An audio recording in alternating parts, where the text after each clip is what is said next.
Today I would like to present my capstone project. For my project, I decided to gather data information on the writing across the curriculum and its impact on student achievement. I personally myself did the research. The time period was August 2015 until January 2016, and the research was conducted here at Highland Elementary.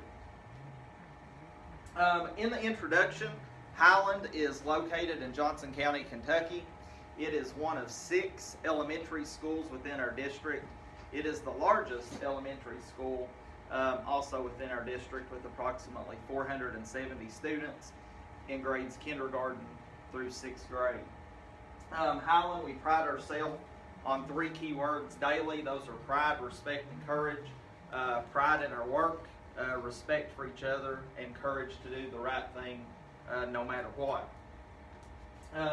Our school is in year 2 of implementing the Leader in Me program by Stephen Covey, which deals with the 7 habits of highly effective kids. We are in the progress of working on becoming a lighthouse school. By becoming a lighthouse school, then other schools can come in and see what we model here throughout Highland in these positive behaviors in the students, taking more accountability towards their schoolwork, and especially towards positive behavior in the classroom, becoming better citizens as well. One of the main academic goals that we established as a school this year was to reduce the number of novice scores, novice reduction, on the end of the year K-Prep assessment throughout all subjects. So that's one of the biggest things we're working on trying to achieve throughout this school year. Also in the introduction, a couple things. Why is writing an important part of all curriculums? Well, writing is basically found in every content class in some capacity. We do writing typically on a daily basis. As you'll see later on, writing is a big portion of students' ability to also communicate their thoughts and their ideas. Students need to become more confident in their own writings. That's one of the biggest things through the project, that students lack the needed confidence they have in order to become better writers. The other thing, by advancing students' writing abilities and other academic progress, hopefully this will result in the students to become better equipped to actually communicate their ideas. I think personally, once again, it's a lot easier for me speaking to communicate things verbally. I struggle especially putting things down on paper, communicating through writing, and also I think students sometimes have those same problems getting it from what they're thinking down onto a piece of paper through their writing. So that's also something I found throughout the project. The 2 main focus for the research questions for this project: how can writing be incorporated into a social studies curriculum to increase student achievement? I know it said writing across the curriculum. I decided to concentrate mostly on the subject which I'm responsible for, which is social studies. And over the past 5 years, I've found that I've done numerous writings throughout teaching the content, and thought it would be a good way to implement it here, then maybe branch out over time into areas like science, math, reading, language arts, things like that. The other part of the research that I decided to go along was, why should teachers assign writing in the different content classes? And we think of the main content classes. Well, teachers can also assign writing in music class, in art class, in physical education class, health classes. So it's not just for reading, math, so to speak. It can be all different content classes, which writing can play an integral part of the process for students to increase their knowledge and increase their ability to communicate with one another and communicate better to us as educators. Some other questions for consideration. How can we as educators prepare our students to meet the challenges if we ourselves aren't familiar with them? Once again, as you'll see later on, the teachers need to become more equipped, better skilled to be able to teach writing effectively through to each student starting at a young age and continuing that process as they go on throughout school. Our students will face many challenges later on, and obviously things in this technology-driven world, things are changing at a extremely rapid pace, so we have to prepare them for those changes that they're going to see as they move forward. This part is the literature review of the project. A couple different authors here, a couple different pieces of literature that I decided to go with. Students will write more willingly if they write about subjects that interest them and they have an aptitude for, and that's something I found throughout the project. If students are passionate, if students care about what they're writing about, then they're probably going to do a much better job. Also through the student survey, students once again have a lot of negative thoughts, a lot of negative feelings towards writing, and we have to do things as educators to change those negative thoughts and feelings. Students, according to Zinser here, they fear writing, and that is often developed at an early age, starting as early as kindergarten, first, second grade, by English teachers. Students are put in situations, they're not really born with a gift for words, and we as teachers have to teach, show them ways to put what they're thinking down into their writing. The first major challenge with the writing across the curriculum in many schools is the willingness of buy-in from administration and from other staff members. That is a key part to implementing any program within a school. There has to be a certain amount of buy-in from the administration and from the surrounding staff members. If everybody's on board, if everybody is working together to accomplish the same goal with the end in mind, then that is really important in getting students to become better writers. The second challenge of assessing the impact of a writing program can be difficult as well. The results of such work are often found actually outside of the classroom, in other classrooms or at some later time, and that's also something I found. The students that I have currently this year that I got the data for the research, they have shown tremendous improvement, and hopefully from some of the processes and things that I've tried to implement will carry that on with them as they go on to the middle school, on throughout high school, and hopefully on to college. And that was by Hilliard, that part of the review. Many stakeholders cite the need for high standards. We're living in difficult times. Budgets are being cut. Our nation's economy, people are losing jobs, and some people that lawmakers that make decisions find this as an area to basically cut writing out. They don't see the need for teaching basic writing skills to many students.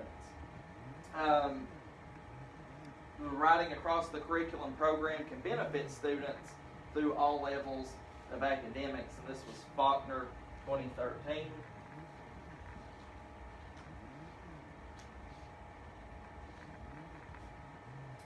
In today's modern classroom, no one is asking you to teach writing, but teachers are being asked to include writing. And that's something, like I said, when I thought about what project would be beneficial, going back looking at the data, the writing portion here is a large chunk of our accountability here at our school for on-demand writing, through the writing program reviews, things like that.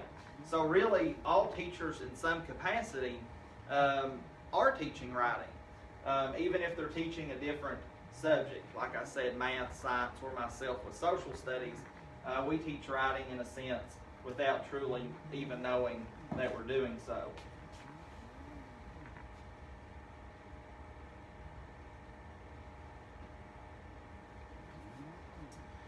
For example, writing in math means working with objects, means sorting, being able to count, building patterns, numbers, and shapes, carrying out real-world projects. One of the big things with the new math standards is being able to relate different concepts with real-world situations real-world scenarios. Students need to be able to estimate, they need to be able to calculate and draw conclusions and make good, solid decisions throughout that. In science, it means conducting experiments and taking field trips.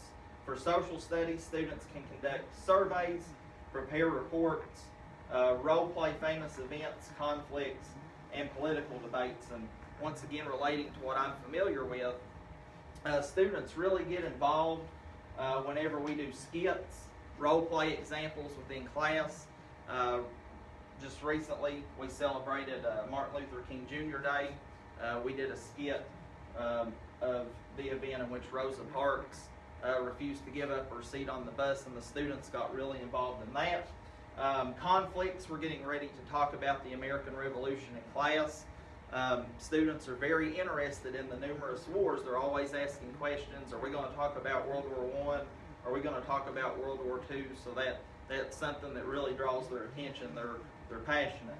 And political debates, any student that I had, they're up to date pretty much on who's running for president, and they definitely have an opinion of our president or different political matters that impact them or their families directly. So these are all things in which students can write about or are passionate in writing about. According to Foster and Morosco, all students benefit from teachers using exemplars to set the standard in writing. It is an approach that appeals visually, auditorily, and kinesthetically to learners to increase and guide learning. With exemplars, through the program I'm working with, my professor provided a couple different examples of what an exemplar PowerPoint presentation in the past has looked like. Also some finished research papers to show those. And I think those are important for students especially. For the on-demand writing portions, when we score students' writings, we usually score them a 1, a 2, a 3, or a 4. Well, students know that a 1 is a novice, a 2 is an apprentice, a 3 is a proficient, and a 4 being a distinguished. So students, if you give them a paperback and they see a 1 on it, they know they've not done very well. If you give a paperback to a student and there's a 4 on that score, then they know that they've accomplished the goal here, and the goal, of course, is trying to become distinguished. By those students that score those 4s, I found if I show it on the monitor, if I pass it around and let the other students see what an exemplar actually looks like, then they know what their writing also needs to look like. So I think that's very important, and it makes writing easier for students, and like I said, it made it easier for myself in completion of this project as well. Another part of the literature review, writing is an absolute imperative for success with the Common Core standards, according to Payha, 2003. He later adds that regular writing in the subjects of math, social studies, and science is going to be crucial moving forward. The new standards will require content area teachers to reinforce the benchmarks that English language arts teachers traditionally have covered in their own classrooms. And once again, as standards keep coming out, the language arts teachers keep having to cover more and more material. And that's why I think it's so important that other content teachers, once again, math, science, social studies specifically, start to cover more writing techniques, more writing within their own classrooms as well. We can't just rely solely on that language arts teacher to cover everything that's required. Everybody else has to kind of pitch in order to help them out to meet every standard that's demanded upon them. Learning to write and writing well is a crucial life skill. Now, after the literature review, we're going to get to some of the data here, the data methods, analyze some of the data. What does the data tell us here? So, for the data, I used the 5th grade students here at Highland Elementary. Throughout the course of the past 5 months, there were 65 student participants in the data collection. And the main thing here was to help the students advance the skills in these 3 areas by communicating information, to clarify what they're thinking, and also in the process learning new information as well. So that was part of the data methods that I incorporated into the project. Here are some of the methods that were used. The first method that I'm going to mention is a four-square design. It is a pre-write, an organizer for students. It allows them to better formulate their ideas. Once again, instead of just getting started, going in and writing, and I like to call it being jumbled, they can actually get it down into an organizer where they can think about in greater details what they want to write about. So in this method, basically they create a four-square on a paper and they create a central box. The central box is going to represent what their introduction is going to be about. Three other squares contain supporting details, usually used for the three main body paragraphs, and the fourth square includes a conclusion. So when doing the on-demand writings, constructed responses, things like that, by them putting their ideas, their thoughts down into this organized manner, then they can go from there, do that first, then put it into better detail on the paper. Also, I use this method because these same strategies were used in other classes. Collaboration with the language arts teacher, Miss Preston, here in 5th grade level here at Highland. She's used this strategy before, so I kind of thought, why reinvent the wheel here, so to speak? If she's using it, go ahead and carry that over into my class as well. Another method to help with students writing, being a social studies teacher, there are numerous subjects, numerous contents that need to be covered. I found that Cornell Notes, I've never used these before until this year, is another effective strategy that helps students to better gather their ideas, gather their thoughts. Students, once again, it's kind of the same to the four square. They use boxes to put their information. Information can come from the text or stories that they read. They can also draw out diagrams or illustrations. I like for my students to be able to visualize history. A lot of times we draw it out, illustrate what's happening, kind of summarize that up with a couple of keywords or ideas as well. At the end of the notes, there's a bottom box, and students formulate one key question from whatever content we're covering for that day or that week. They complete the notes with one short sentence or a two-sentence summary, and once again, this is an effective way I found to draw a broader area and narrow it down to what they're focused on, the key question and the short sentence summary within these notes.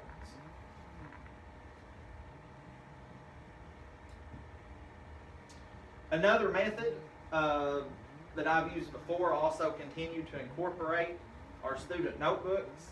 In these notebooks, students will take notes, kind of like the Cornell notes I mentioned. Students will also write journal entries or responses. Usually, I try to get the students to do at least one journal entry on a weekly basis or a response to a question. Also in the notebooks, they can create charts, diagrams, concept maps, and other graphic organizers. Once again, a way to bring it down to a narrow focus to where they can concentrate on what's really important, and in the process also know what they need to be learning. With continuous addition of material, these can also be used as a great way to review at the end of the year. These are the students get to keep the notebooks, hang on to them. Usually before testing, we can go back and say, look in your notebook here, kind of turn the light back on, so to speak, there. Other methods are formative and summative assessments. For this project, students were given a pre-assessment on-demand writing in regards to citizens' rights on the Second Amendment.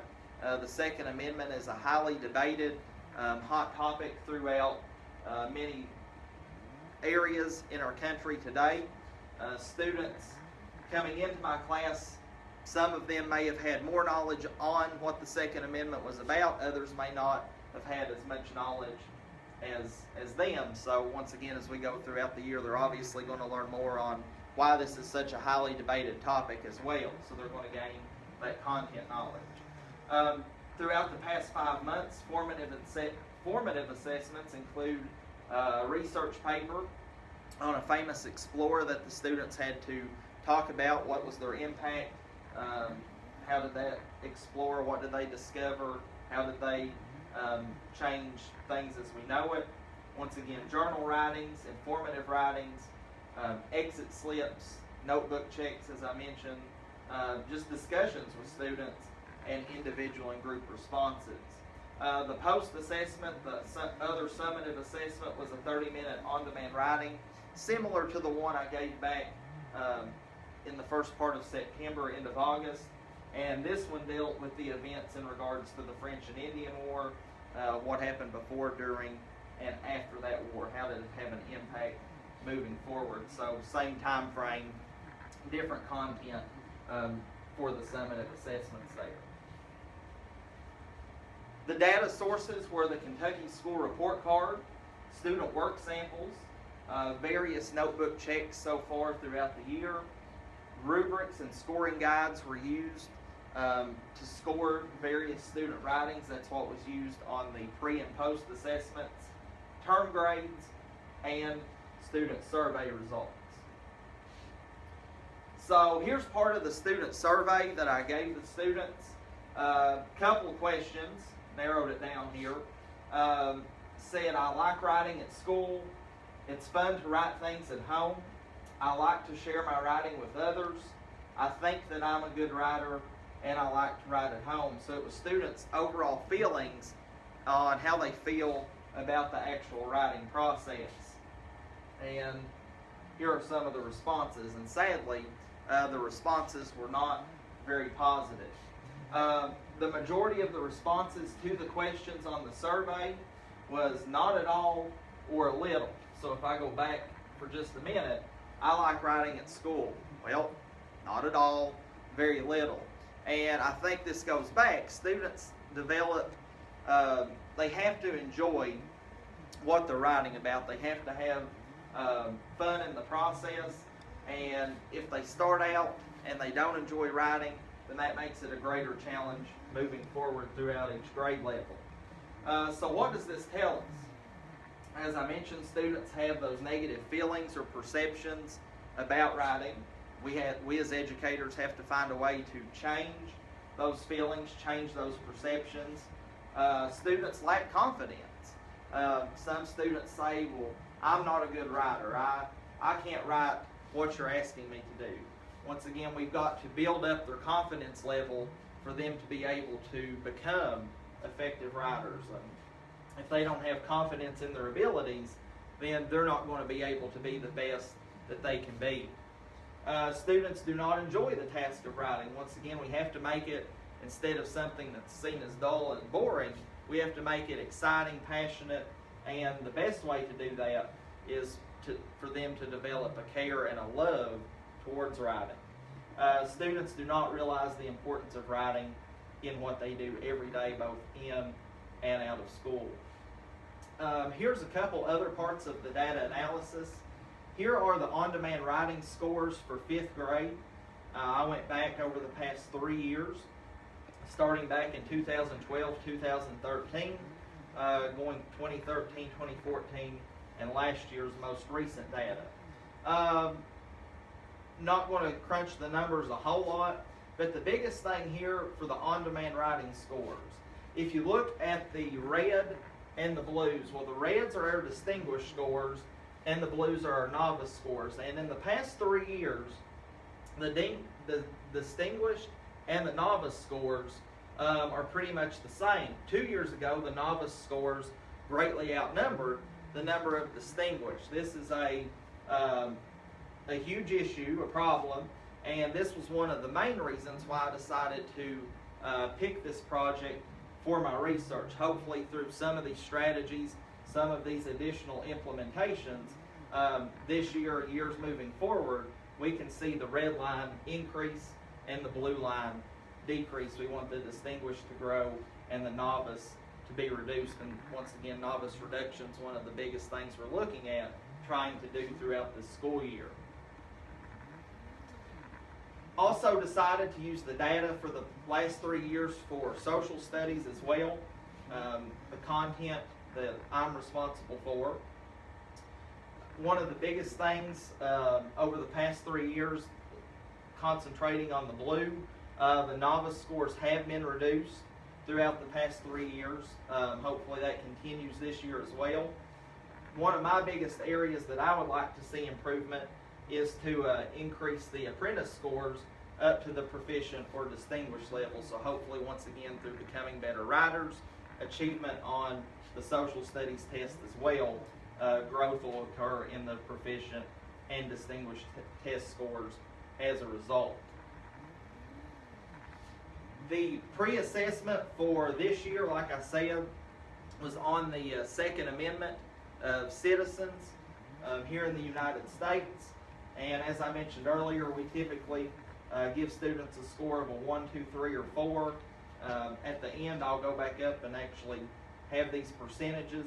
But the biggest thing here, the majority, over 60% of students scored at a 1 back at the end of August, 1st of September.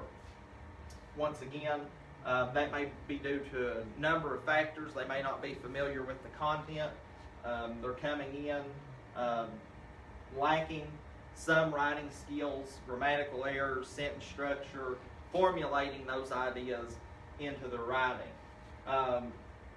As we're going to see in just a minute, from the pre and post assessment, huge increases, growth was demonstrated recently.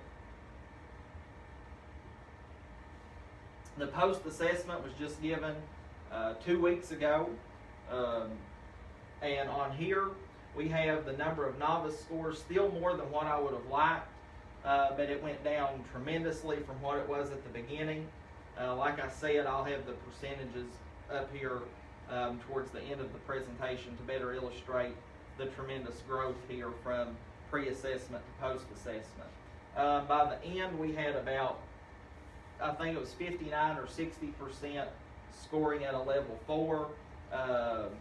And those students, once again, improved tremendously throughout their writing structure, and everything involved in collecting of the data. And once again, both of these were scored through using rubrics, and the students could look at the rubrics to see how they could score a 1, 2, 3, or 4.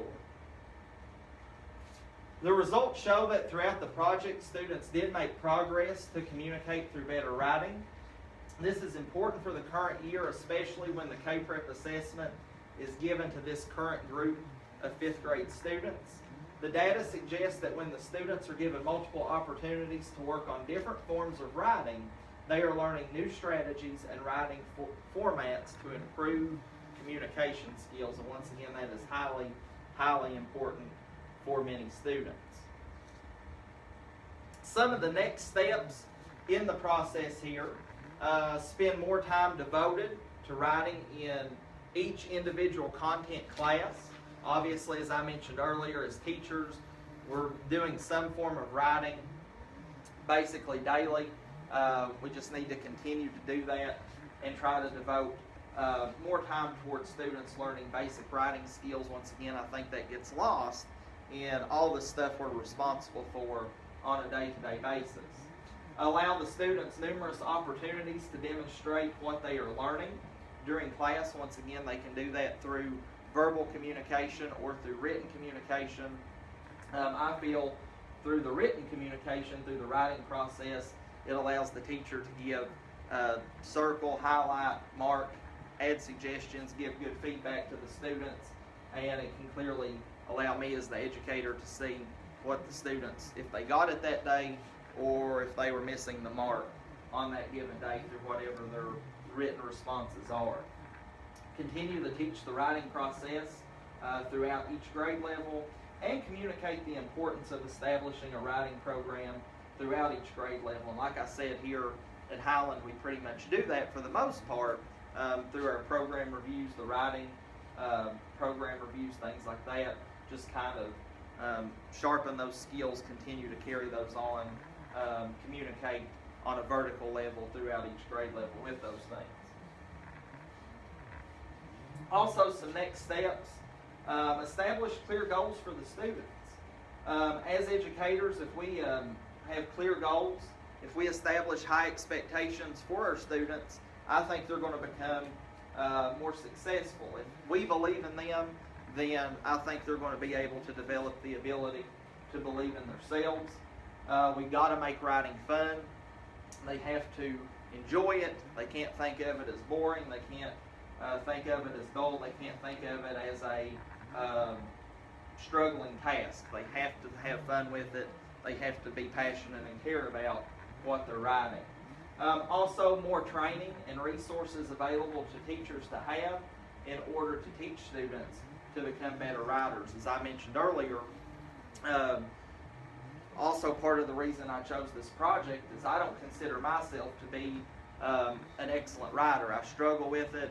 It's an area that I've always tried to work on, and I kind of have some of those fears, some of those same worries that maybe my students have, and continue to try to grow and improve as an educator in this area myself. Connection to the ISLIC standards. I decided to connect to two standards. The first one is Standard 1. An educational leader creates a vision. My class vision is to treat each student with great respect, to value their ideas, their abilities, and their many talents. Students also need to take more responsibility for their learning. They need to take more responsibility for their work products and also become better communicators. Standard 4, an educational leader promotes the success for every student. Collaboration with my principal, Mr. Castle, during the project. Kind of talked to him at the start of the process, trying to figure out what would be a good topic, what would be a good idea to cover throughout the duration of the project. I worked with my other grade level teachers here in 5th grade. I was responsible for collection of the data, providing feedback and communication with each student, and allowing students to make corrections and to make their writings better. Once again, don't just be satisfied by turning in something. Try to work on it, make it better, improve on what we're doing on a day-to-day basis. Connections to the technology standards for administrators. I decided to pick Standard 2. As a school leader, it is my responsibility to create a climate and culture welcoming for all stakeholders. That goes for students, parents, community members, anyone else that wants to come in to my classroom. I was able to utilize some great technology, the iMac computers that I have in class, the mobile iPads. Each student in my class has access to an individual iPad. The Mondo board, which I'm using for my presentation, has helped me incorporate these technologies that will give my students the skills they need now and moving forward. Standard 6, use technology to plan and implement effective assessments and evaluation techniques. Technology is used typically daily in some capacity. It may be a video clip, an audio lesson, audio text, games, iExcel, Edmodo, Google Classroom. All kinds of different technologies are utilized as often as possible. Use technology through lesson plans on SITs, using the Kentucky Core Academic Standards to teach the content, and using Infinite Campus to record student grades for their parents, for the administrators and other people to be able to see how students are progressing throughout the semester, throughout each term here at school. Conclusion. Writing can be a challenge and overwhelming for many students, an overwhelming task. We must find ways for students to have those positive experiences that I mentioned on throughout the presentation. We must empower the students by giving them the tools and resources needed in order to be successful. We have to provide them with the opportunities to have successes. The Capstone project was designed and implemented with the goal of improving students' ability to become more skilled writers. and like I said, I'll go back to the data. In the process, by becoming more skilled writers, the students effectively become better communicators.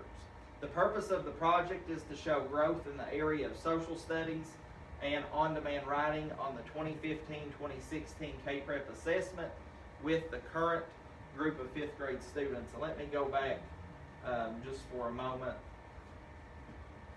hopefully.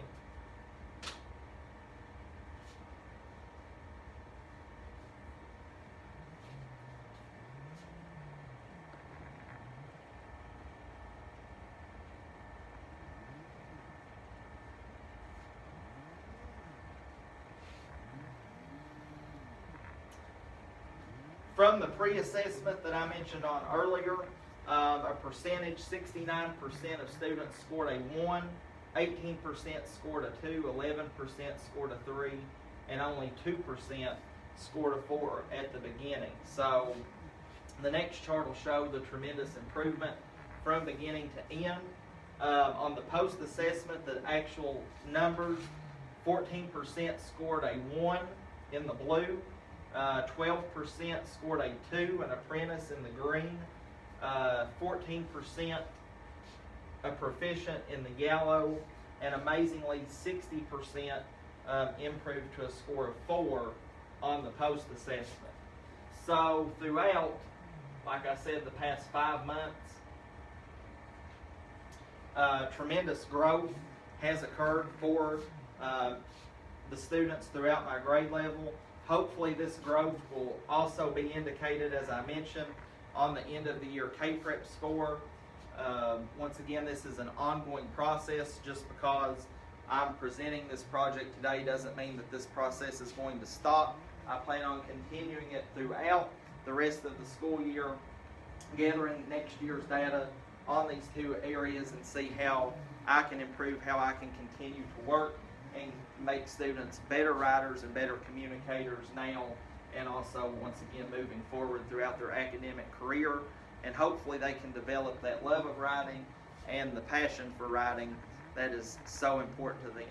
I want to thank you for your time today. Hopefully through the presentation something's been said that will be enlightening, beneficial in some capacity. Once again, thank you, and I've enjoyed working on this project over the course of the past couple months, past year or so.